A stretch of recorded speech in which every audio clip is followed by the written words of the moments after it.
Hello and welcome to Homer for Friday, October 10th, 2025. Today we'll be reading from lines 277 to 297 in Book 12 of the Iliad, in which we hear a wonderful Homeric simile about snow, and we also hear Sarpedon speak, or do some serious stuff rather. Thank you so much for being here with me today, and I hope you enjoy. Let's get into it. So shouted forth the twain, and aroused the battle of the Achaeans. And as flakes of snow fall thick on a winter's day, Winsdaus the counsellor bestirreth him to snow, shewing forth to men these arrows of his, and he lulleth the winds and sheddeth the flakes continually, until he hath covered the peaks of the lofty mountains in the high headlands, and the grassy plains, and the rich tillage of men. Aye, and over the harbours and shores of the grey sea is the snow strewn, albeit the wave, as it beateth against it, keepeth it off. But all things beside are wrapped therein, when the storm of Zeus driveth it on. Even so, from both sides their stones flew thick, some upon the Trojans, and some from the Trojans upon the Achaeans, as they cast at one another. And over all wall the din rose. Yet not even then would the Trojans and glorious Hector have broken the gates of the wall and the long bar, had not Zeus the counsellor roused his own son Sarpedon against the Argives, as a lion against the sleek kine.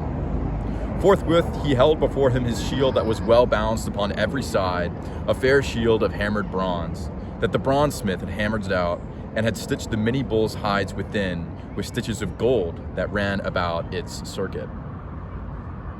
Wonderful. Let's hear it in the Greek.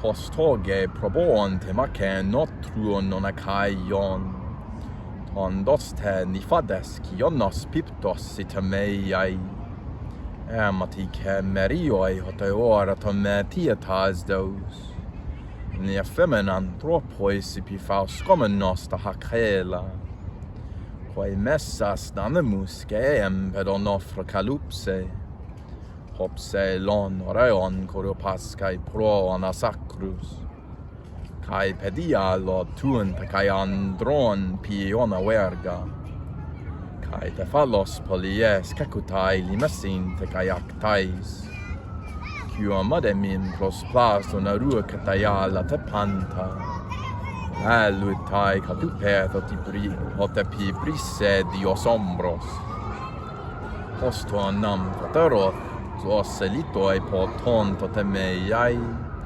haemenares toas haidec troon secaius, ballomenon toleteco super pandu posorore, uoranpo totege troes cae paedimos hector, Tekos rexan topulas kai macronokeia, merahuion heon sarpedona metiatas dos, orsen pargeiois ileon tos buosin helixin, alticadas spidamen prostesca topantas eisen, calen calceien axeleton hen aracalceus, elas enentosten de boeias rapsitameias, cruceias rabdois idien necasin pericuclon.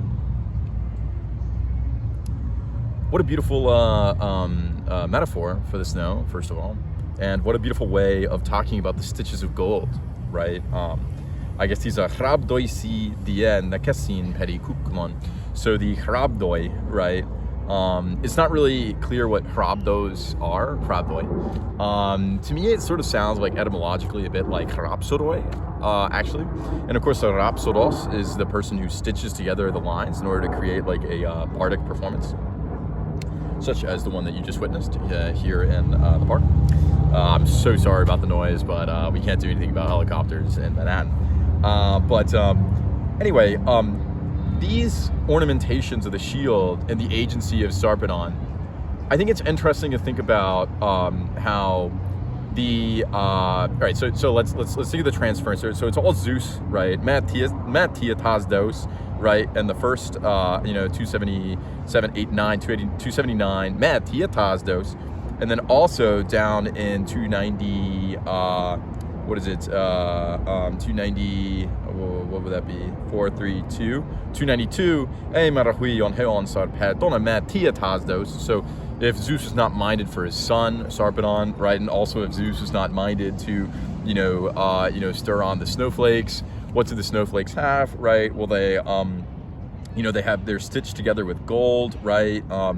There's actually, I think there's like a really close, there's an intentional similarity here done by the poet. I can hear that both with Metiata, but also 1, 2, 3, 4 lines later, and 296 when you have Tameyas ending the line, right? And also in 278, right, when you have Tameyai describing the snowflakes, right? So it's almost as if the snowflakes, which are overtaking, the regions, right, the highest highs and the lowest lows, right, of the world, both the ports by the sea and also the high mountains, right, it's being taken over by snow. So too, right, is the gesture of like the bringing up of Sarpedon's shield, right, which we lead into the further battle scene, which we will see tomorrow, also done through the close stitchedness, right, so close falling snowflakes, close stitched gold on the shield. These are similar functions in the similes for Zeus's hand. So what Zeus is accomplishing is being done through thick snowflakes on the one hand, and not the warriors, not the stones they're casting, not the orders or whatever, right, that we heard about yesterday from the mortal Ajaxes, right, but rather the stitches of gold, right, which imbue the kuklon, I pronounced it wrong, which are around its circuit, right. And I think when you ask yourself, how can we find evidence of like this idea of like cyclic, there's lots of like ring composition in the Iliad, which you see something at the top, you see something at the bottom. Here it's literally done with the formation of a kuklon, and I think that's really, really beautiful how he manages to do that. Hot epibrise dios ombros, hot epibrise dios ombros. So rages the storm of Zeus. I also really like that line, right? Anyway, I could really go on for a lot about how this composition is particularly beautiful, but I think that's the big one for now. I guess, I think it's important. Like, I also like this really, really quick metaphor here. Leon hosbusin helixin, right? Like a lion among, like a gathering of, swine, right? Sleek kine, right? I guess is the buusin is the kine, right? The animals, and then the helixin, I think that's, good. They're looking good, right? And then that's sort of, I think, similar to this idea that hot epi brise dios ombros, right? They're both 4 words. They both come at the end of the line, right? They both have something, to do with like the function, right? So the first one is covering, the second one is sending the men out. Also part of this like parallel aspect. So your task is to ask yourself, if Zeus had a tool in your life, right? Would it be the snowflakes falling from the sky for the weather, or would it be your shield that you carry around you? Or what do you think is giving you your orders? That's all I have for you today. I look forward to sharing more Homer with you tomorrow. Thank you so much for listening, and I hope you have a wonderful day. Take care.